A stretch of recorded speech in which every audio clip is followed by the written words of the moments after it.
Dear बच्चा लोग, देखो बेटा 11th के सेकेंड चैप्टर का ये हमारा दूसरा लेक्चर है। और लास्ट वाले लेक्चर में जैसा आपको पता है कि हम लोगों ने जो हमारा 5 किंगडम सिस्टम ऑफ क्लासिफिकेशन है वहां तक डिस्कस किया था। उसके बाद 3 डोमेन सिस्टम की बात हुई थी। अब देखो इसके बाद आज का जो हमारा वीडियो है ना उसमें हम लोग दो टॉपिक के बारे में बात करेंगे।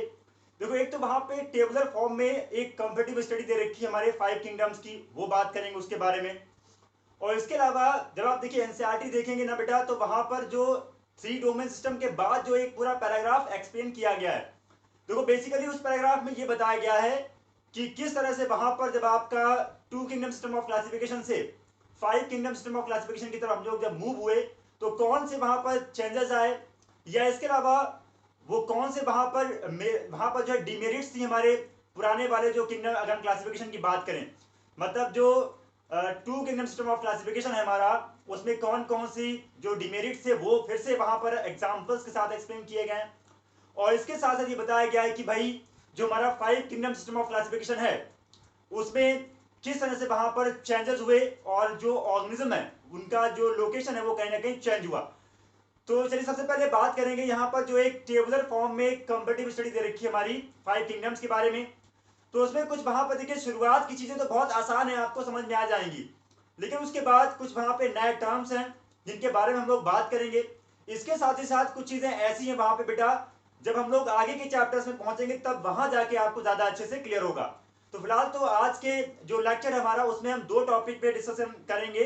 एक तो हमारा क्या है कि जो टेबल बनी है उसको देखेंगे, और उसके बाद जो 3 डोमेन सिस्टम के बाद जो एक पैराग्राफ है उसको डिस्कस करेंगे, ठीक है।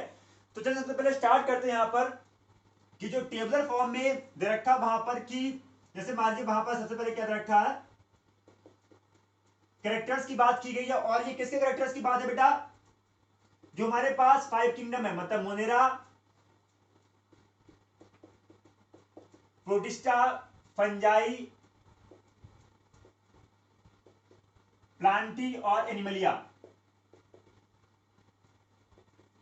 अब देखो यहां पे बेसिकली क्या है ना कि कुछ ज्यादा कैरेक्टर नहीं लिए गए, जो बहुत बेसिक है उनके बारे में बात की गई। मतलब पर्टिकुलर जो भी आपका यहाँ पे कैरेक्टर मेंशन किया गया है उसका जो सुपरफिशियल बात है बस उसके बारे में एक्सप्लेन किया गया, बहुत ज्यादा डिटेल में नहीं गए हैं। हालांकि लास्ट वाले में हम लोग थोड़ा सा बात करेंगे डिटेल में, उसको समझेंगे वहां पर जो कुछ नए टर्म्स दे रखे हैं आपके लिए।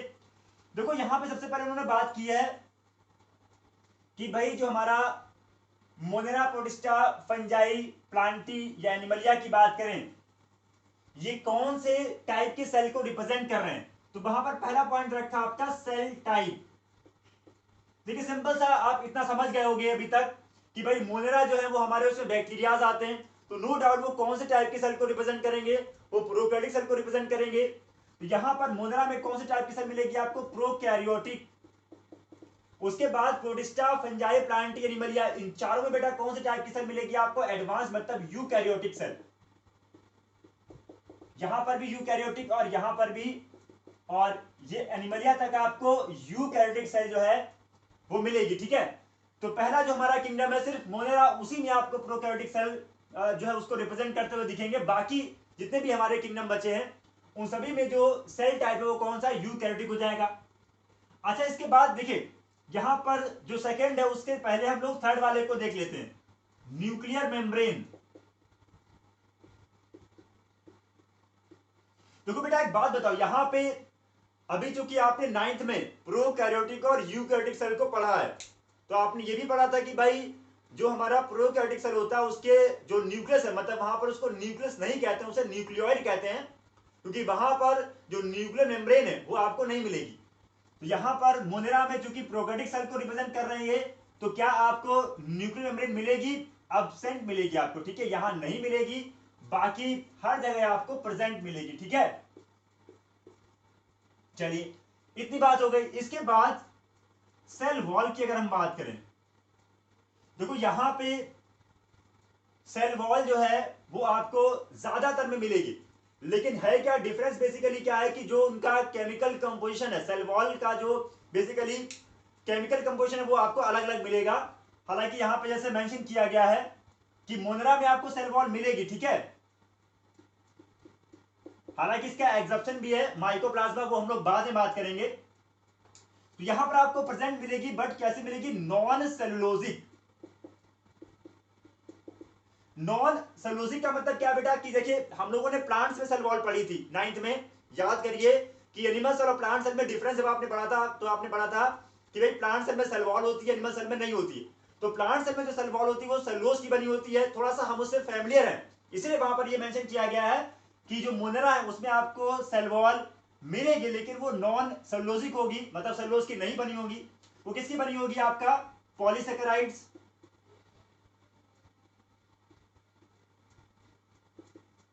और दे रखा वहां पर प्लस अमाइनो एसिड्स। अब देखो यहां पे अगर हम बात करें पॉलीसेकेराइड्स, वैसे तो देखा जाए सेलुलोज भी कार्बोहाइड्रेट ही है, लेकिन यहां पर जो पॉलीसेकेराइड की बात की है तो पॉलीसेकेराइड भी एक तरह से कार्बोहाइड्रेट का एक ग्रुप है यहां पर। बाकी अमीनो एसिड आपका मोनोमर है प्रोटीन का। डिटेल में इनके बारे में हम लोग बात करेंगे जब हम लोग पहुंचेंगे बायोमोलिक्यूल चैप्टर में। अभी यहां पर जो चीजें दी गई है उनके बारे में थोड़ा सा बेसिक अंडरस्टैंडिंग को लेकर चलना है।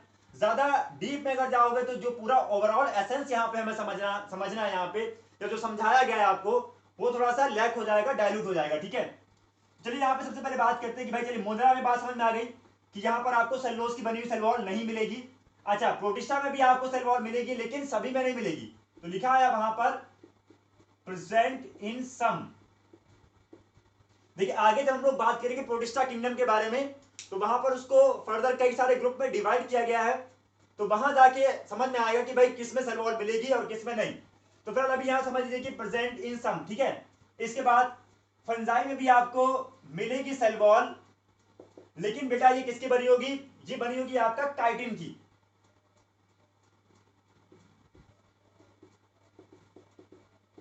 बेसिकली काइटिन क्या है इसके बारे में हम लोग बायोमोलिक्यूल चैप्टर में पढ़ेंगे, ये भी हमारा कार्बोहाइड्रेट में ही मेंशन किया जाएगा। ठीक है, इसके बारे में बाद में बात करेंगे।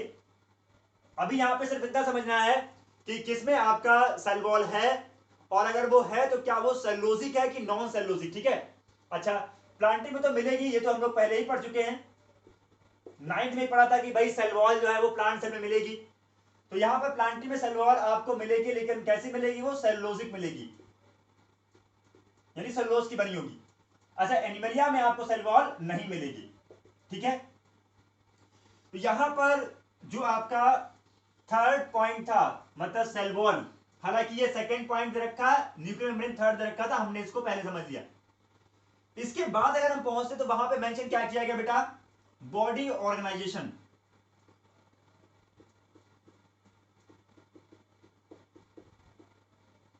देखिए बॉडी ऑर्गेनाइजेशन का मतलब ये है कि जो पर्टिकुलर हमारा किंगडम है उसमें जो ऑर्गेनिज्म है वो किस लेवल का वहां पर ऑर्गेनाइजेशन रखते हैं, मतलब वो सेल से बने हुए हैं, एक सेल के बने हैं, या मल्टी सेलुलर हैं।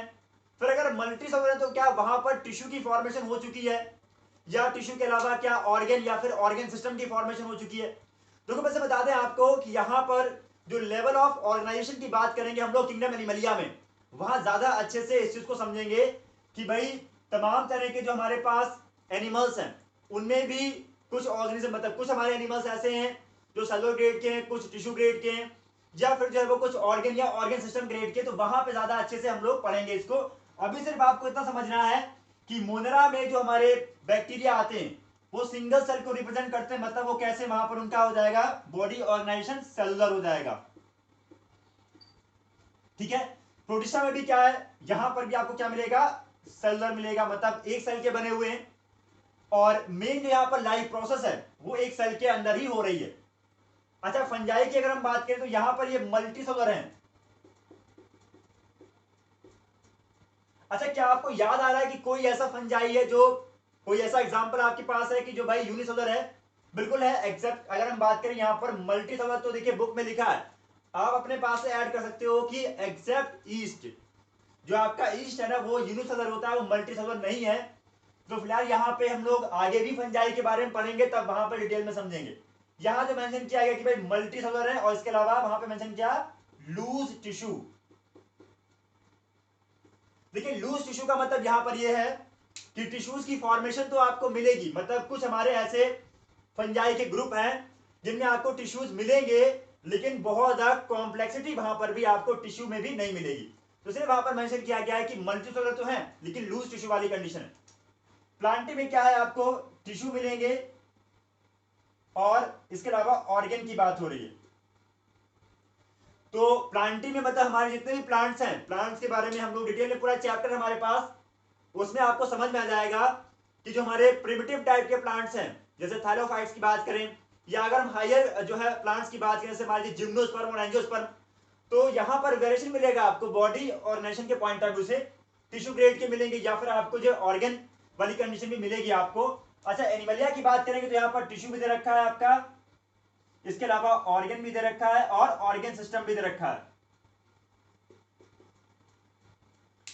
बाकी ज्यादा अच्छे से समझ में आएगा तब जब हम लोग किंगडम एनिमलिया के पास पहुंचेंगे और समझेंगे। देखिए यहाँ पर टिश्यू लिखा है, लेकिन जब वहां पहुंचेंगे तो और ज्यादा डिटेल में समझ पाएंगे कि किस तरह से वहां पर जो बॉडी ऑर्गेनाइजेशन है वो वहां पर मेंशन किया गया, ठीक है, डिटेल में। तो अभी सिर्फ यहाँ पे समझिए कि भाई जो बॉडी ऑर्गेनाइजेशन है हमारा, तो अब यहाँ से क्वेश्चन देखिए, अगर हम थोड़ा सा डायरेक्टली देखें तो हमारे पास यूनिसेलुलर यूकैरियोट्स कौन से हैं, प्रोटिस्टा, ठीक है। इसके अलावा यूनिसेलुलर और प्रोकैरियोट्स कौन से हैं आपके, मोनेरा। बाकी यहां से कहानी थोड़ी सी डिफर कर रही है इनसे, ठीक है। तो जनरली यहीं से क्वेश्चन पूछा जाता है कि which among the following is जो है वो आपका यूनिसेलुलर प्रोकैरियोट्स, या which among the following is unicellular prokaryotes, sorry eukaryotes, ये ऐसे क्वेश्चन वहां पे पूछे जाते हैं। तो बहुत ज्यादा आसानी हो जाएगी आपको वहां पर करने में। अब देखो इसके बाद जो है, ये तो देखिए 4 स्टेप तक तो बहुत ज्यादा कह सकते हैं कि हम चीजों को पहले से पढ़ भी चुके थे और ज्यादा टफ नहीं है।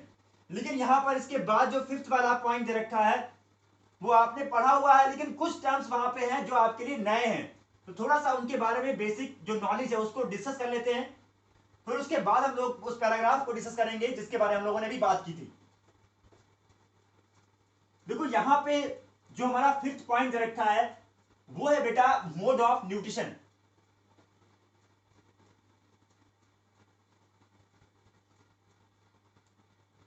देखो यहां पे 5th पॉइंट दे रखा है आपका मोड ऑफ न्यूट्रिशन।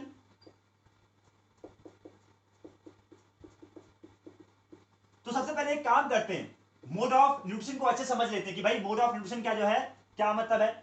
देखिए अगर आप ध्यान से समझो, या कह सकते हैं कि आपने पढ़ा हुआ है कि भाई 2 टाइप का जो है मेनली आपने पढ़ा न्यूट्रिशन, कौन सा, एक पढ़ा आपने ऑटोट्रॉफिक और दूसरा आपने कौन सा पढ़ा बेटा, हेटरोट्रॉफिक।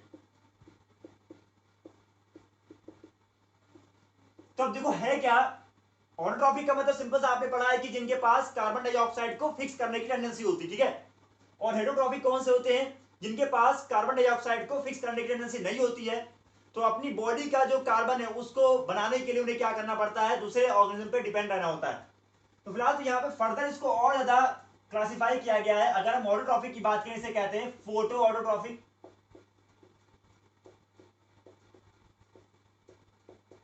और इसके अलावा कीमो ऑटोट्रॉफिक। ये है क्या, अभी समझते हैं इसके बारे में। सिर्फ यहां पर भी यही कंडीशन है बेटा कि जो हमारा हेटरोट्रॉफिक है उसको भी हम लोग दो में कैटेगराइज कर सकते हैं,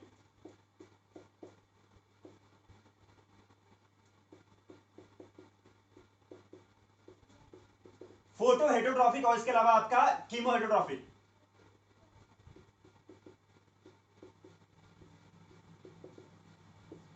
अब देखो यहां पे हम लोग थोड़ा सा क्या करेंगे, इन टर्म्स के बारे में पहले समझते हैं और बहुत ही आसान से, या कह सकते हैं कि बहुत सिंपल वे में समझेंगे इसको।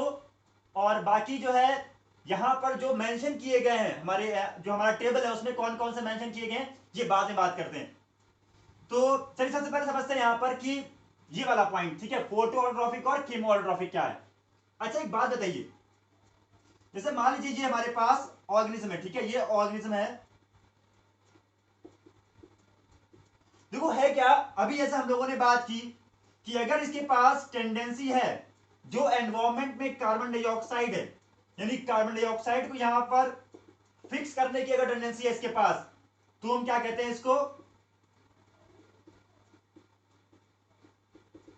ऑटोट्रॉफिक कहेंगे।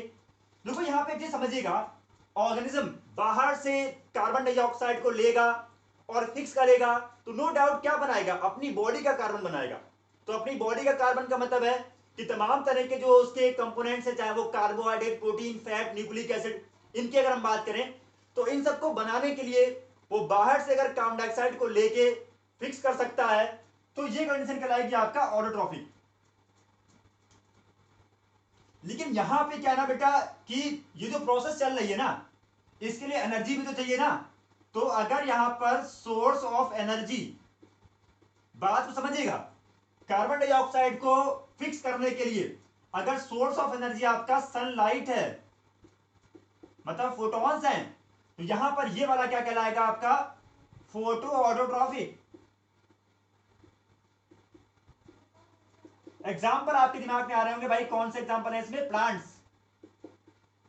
तो प्लांट्स हमारे कैसे बेटा, फोटो ऑटोट्रॉफिक है, ठीक है, या जिनके पास भी क्लोरोफिल है। मैंने एग्जांपल सिर्फ प्लांट दिया, इसका मतलब ये नहीं कि सिर्फ प्लांट्स में ही फोटो ऑटोट्रॉफिक कंडीशन है, बैक्टीरियाज की भी कंडीशन यहां पर है। तो फिलहाल जिनके पास क्लोरोफिल है और सनलाइट के थ्रू, मतलब सनलाइट का यूज करते हैं as energy, source of energy, और कार्बन डाइऑक्साइड को वहां पर फिक्स करते हैं, तो ये कहलाएंगे आपके फोटो ऑटोट्रॉफिक। इसके अलावा अगर मान लीजिए यहां पर सोर्स ऑफ एनर्जी, अगर सोर्स ऑफ एनर्जी बेटा केमिकल रिएक्शंस है, यहां पर होता है क्या बेसिकली, यहां पर जो इनऑर्गेनिक कंपोनेंट्स है उनका ऑक्सीडेशन कराते हैं और उससे जो एनर्जी रिलीज होती है उसको इस्तेमाल किया जाता है। और इस कंडीशन में ये क्या हो जाएगा, देखिए ऑटोट्रॉफिक तो है क्योंकि यहां पर कार्बन डाइऑक्साइड को फिक्स करने की इसकी टेंडेंसी है, लेकिन सोर्स ऑफ एनर्जी क्या है, यहां पर केमिकल रिएक्शंस है, इसलिए क्या कहलाएगा ये आपका, ये कहलाएगा कीमोऑटोट्रॉफिक। इस एग्जांपल में अगर हम बात करें तो हमारे बैक्टीरिया आएंगे, तो बैक्टीरिया में सभी बैक्टीरिया नहीं आएंगे कीमोऑटोट्रॉफिक, ठीक है। एग्जांपल के तौर पे जैसे हम लोग आगे पढ़ेंगे आर्की बैक्टीरिया, तो जो एक्सट्रीम कंडीशन में कुछ बैक्टीरिया रहते हैं वो हम लोग एग्जांपल में पढ़ेंगे आर्की बैक्टीरिया में, जैसे थर्मोएसिडोफाइल्स वगैरह, मिथानोजन बैक्टीरिया। तो यहां पर एग्जांपल के तौर पे अभी आप बैक्टीरिया लिख लीजिए, ठीक है, आगे हम लोग पढ़ेंगे इसके बारे में। तो ये आपको समझ में आ रहा हो कि भाई ऑटोट्रॉफिक में जो आपका फोटो ऑटोट्रॉफिक और कीमो ऑटोट्रॉफिक है वो क्या है, ठीक। तो ये बात समझ में आ गई। अब बात करते हैं यहां पर, देखिए इस वाले टर्म्स को भी ना हम लोग अभी डिस्कस कर लेते हैं। तो यहां पर अच्छा और भी फर्दर, जैसे आपका फोटो ऑटोट्रॉफिक की बात करें या फिर कीमो ऑटोट्रॉफिक की बात करें, बेसिकली इसकी अगर हम बात करें इसको और भी फर्दर जो है वो क्लासिफाई किया है, लेकिन अभी सिर्फ यहां पर हमें जो यहां पे टर्म्स रखे उनके बारे में ही समझना है। बाकी चीजें फिर जैसे जैसे आगे जरूरत पड़ेगी उस हिसाब से आगे उसको कवर करते चलेंगे।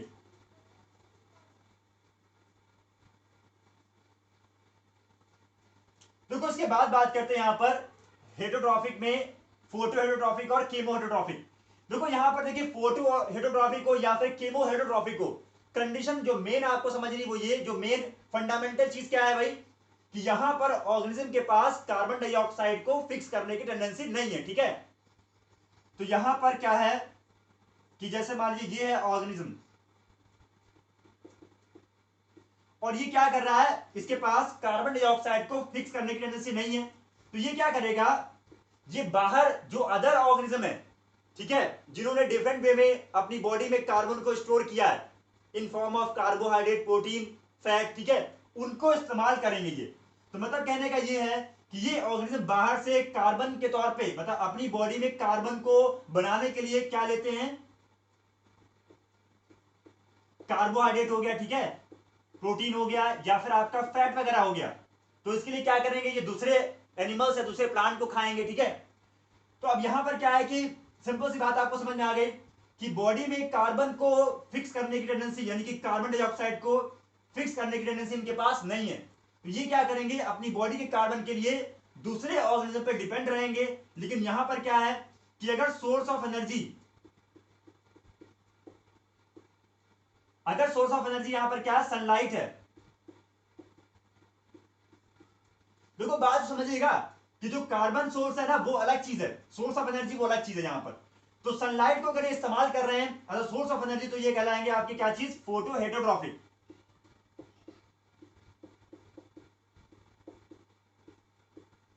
ठीक है। और अगर मान लीजिए यहां पर source of energy chemical reactions ही है वहां पर,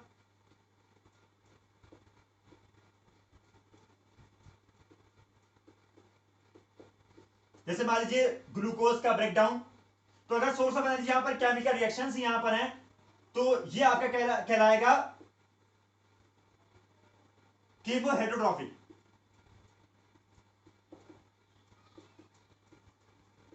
देखो एग्जांपल के तौर पे यहां पर ह्यूमन बीइंग को ले रखते हैं हम लोग।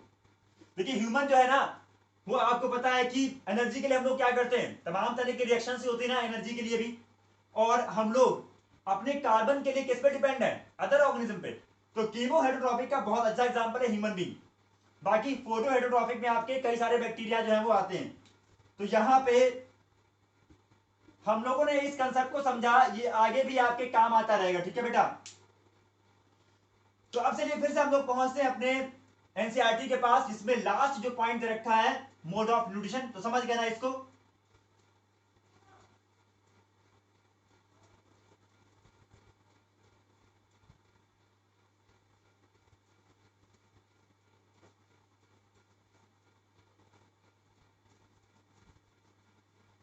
ठीक है बेटा, अब देखिए मोड ऑफ न्यूट्रिशन का जो पॉइंट दे रखा, फिफ्थ वाला पॉइंट है हमारा, ठीक है।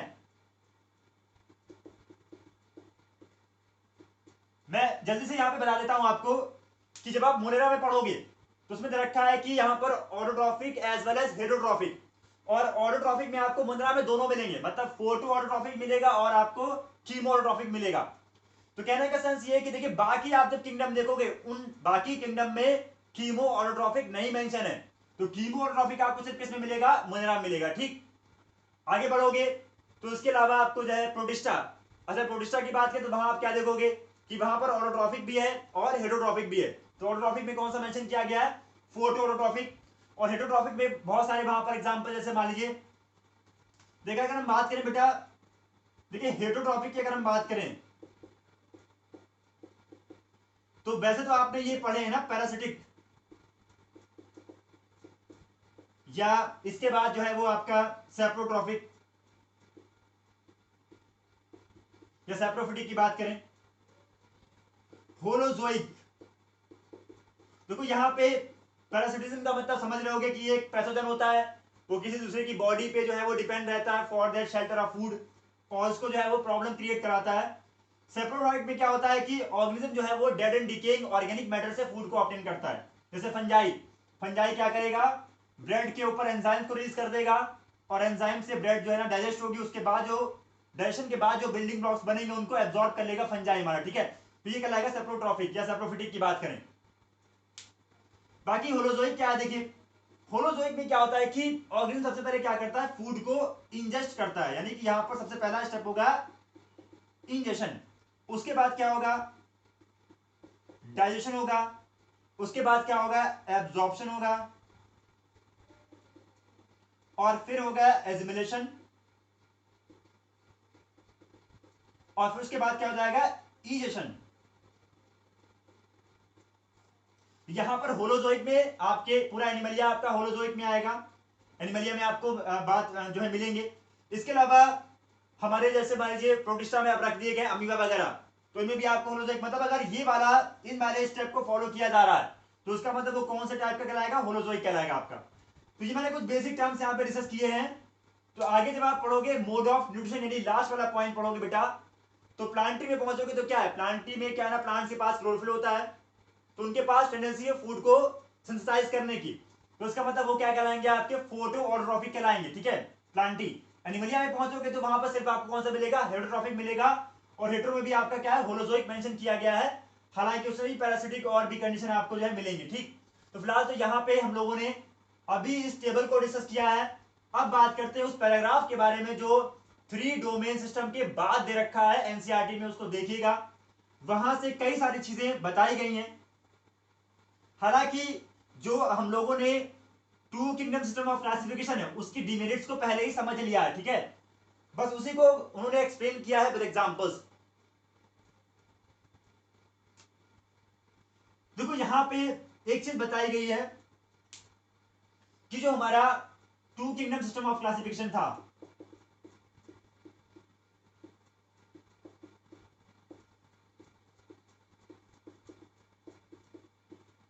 इसमें एक ग्रुप क्या था बेटा, प्लांटी था, और दूसरा था एनिमलिया। अच्छा एक बात बताओ, ये किस बेस पे था, याद अगर आ रहा हो आपको, हम लोगों ने बात की थी कि भाई जो हमारा two kingdom system of classification था वो किस बेस था, हमारा प्रेजेंस और एब्सेंस ऑफ सेल वॉल। तो जितने भी आपके सेल वॉल कंटेनिंग ऑर्गेनिज्म थे वो किस में डाल दिए गए थे, प्लांटी में। अब देखिए प्लांटी में क्या क्या है, वहां पर बैक्टीरियाज भी हैं, फंजाई भी हैं, इसके अलावा प्लांट्स के ग्रुप के, जैसे मान लीजिए थैलोफाइट्स की बात करें, ब्रायोफाइट्स की बात करें, टेरिडोफाइट्स, जिम्नोस्पर्म, एंजियोस्पर्म, सारे के सारे आपको किसमें मिलेंगे? प्लांट में मिलेंगे। और बाकी जो बचे वो किसमें आ जाएंगे? एनिमलिया में। तो यहाँ पे जो इसके इस वाले क्लासिफिकेशन सिस्टम के जो डिमेरिट्स थी वो क्या थी?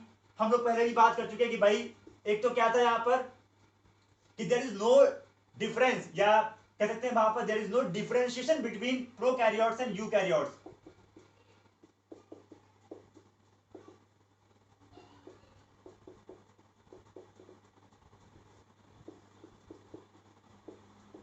तो यहां पर कुछ एग्जांपल्स उन्होंने दिए हैं, जैसे प्रोकैरियोट्स और यूकैरियोट्स के बीच में कोई डिफरेंस नहीं है। ये बात हम लोग पहले ही पढ़ चुके हैं। मतलब अगर आप देखोगे तो बैक्टीरियाज या अदर जो हमारे फंजाई हैं, ठीक है, या प्लांट ग्रुप के हैं, उनको एक साथ डाल दिया गया। अब बैक्टीरिया आपके किसको रिप्रेजेंट कर रहे हैं? प्रोकैरियोट्स हैं वो। बाकी आपके यूकैरियोट्स हैं, आप जानते तो इनको एक साथ रखा गया था, ये एक बहुत बड़ा ड्रॉबैक था इसका। दूसरा वहां पे क्या था कि यूनिसेलुलर और मल्टीसेलुलर के बीच में भी कोई डिफरेंस नहीं था। देखिए अगर आप देखोगे वहां पर कि जो क्लेमाइडोमोनास है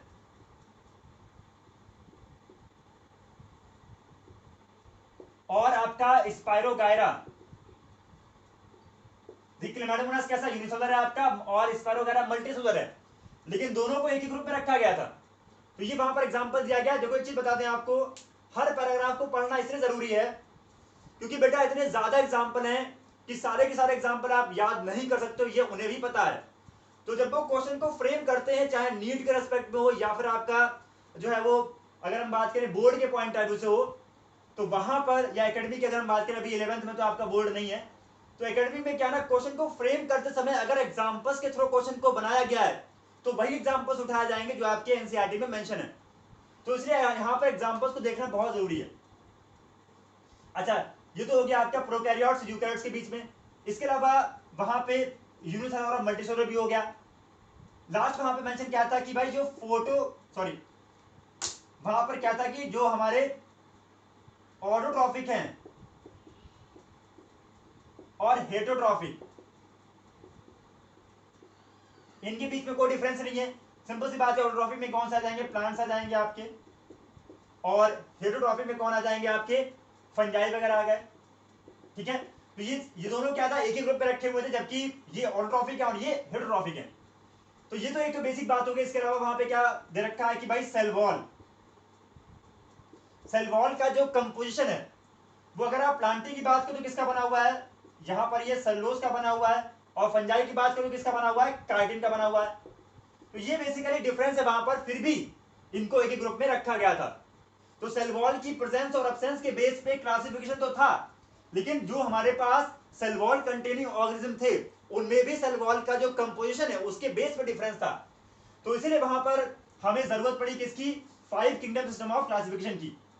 देखो एक चीज बता दें आपको यहाँ पे कि जैसे जैसे क्लासिफिकेशन सिस्टम में इवोल्यूशन होता गया, वैसे वैसे वहां पर जो बेसिस हैं, जो क्राइटेरिया हैं, उनको भी बदला गया और उनको नंबर्स में भी बढ़ाया गया। आप देखोगे कि भाई शुरुआत का जो हमारा सिस्टम था उसमें नंबर ऑफ जो क्राइटेरिया, जो बेसिस थे बहुत कम थे। उसके बाद उसमें नंबर ऑफ बेसिस को बढ़ाया गया ताकि जो हमारा क्लासिफिकेशन सिस्टम है उसको और ज्यादा इंप्रूव जो है किया जा सके। अच्छा, जैसे जैसे अभी अच्छा एक चीज बताई गई वहां पर कि यहाँ पे जैसे मान लीजिए हमारे पास है प्रोटिस्टा आया। अब तो देखिए हमारे पास क्या है? मोनेरा है, प्रोटिस्टा है, ठीक है, फंजाई, प्लांटी और एनिमलिया। यहां पे प्रोटिस्टा के बारे में ये बताया गया है कि जैसे पहले क्या था कि हमारे पास क्लैमाइडोमोनास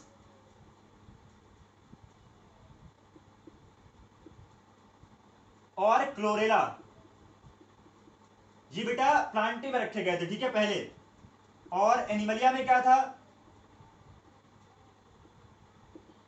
पैरामीशियम था और अमीबा था। लेकिन अब क्या है? जब से यहां पर 5 किंगडम सिस्टम ऑफ क्लासिफिकेशन आया तो अब इन चारों को क्या किया गया? यहां से निकाल लिया गया, ठीक है, और किस में डाल दिया गया? प्रोटिस्टा में डाल दिया गया। ऐसा हुआ क्यों? क्योंकि यहां पर अब क्राइटेरिया बदल चुके हैं क्लासिफिकेशन के, और यही वजह है कि अब ये चारों, चूंकि ये कैसे हैं, ये यूनिसेलुलर यूकैरियोट्स हैं, इसीलिए इनको किसमें डाला गया, प्रोटिस्टा में डाला गया। तो देखा जाए तो भाई प्रोटिस्टा के केस में भी अभी भी प्रॉब्लम है, मतलब इनके पास सेल वॉल है, यहाँ सेल वॉल नहीं है, तो ये अभी भी प्रोटिस्टा जो हमारा किंगडम है उसमें प्रॉब्लम वाली बात है। लेकिन फिर भी अच्छा, यहाँ पर जैसे जैसे आगे अभी हमारी नॉलेज बढ़ती जाएगी और तमाम तरह के इन्वेंशन होते जाएंगे, तो हमें और भी बहुत सारी चीजों के बारे में पता लगेगा, और ये लगेगा कि भाई ऐसे हमारे पास जो ग्रुप है हमारा, उसे बहुत से ऐसे ऑर्गेनिज्म हैं जिनमें डिफरेंसेस हैं, लेकिन फिर भी हम उनको एक ही ग्रुप में रखे हुए हैं। तो उसके बाद जो है वहां पर और ज्यादा क्लासिफिकेशन सिस्टम को इंप्रूव किया जाएगा, या अभी ये चल भी रहा है। तो फिलहाल तो यहाँ पे जो बात बताई गई वो सिर्फ ये कि किस तरह से वहां पर जब आपका two kingdom system of classification ठीक तरह से चीजों को टैकल नहीं कर पा रहा था, तो हमें जरूरत पड़ी five kingdom system of classification की, और वहां पर जो बेसिस है, क्राइटेरिया, उनको कहीं ना कहीं चेंज किया गया है, बढ़ाया गया है, ताकि जो हमारा नया क्लासिफिकेशन सिस्टम है उसको फ्रेम किया जा सके। यहाँ पे एक चीज बताई गई है जो सबसे ज्यादा इंपॉर्टेंट है, वो है फाइलोजेनेटिक रिलेशनशिप। जब आप पढ़ोगे तो five kingdom system of classification में भी उसको मेंशन किया गया है, फाइलोजेनेटिक रिलेशनशिप।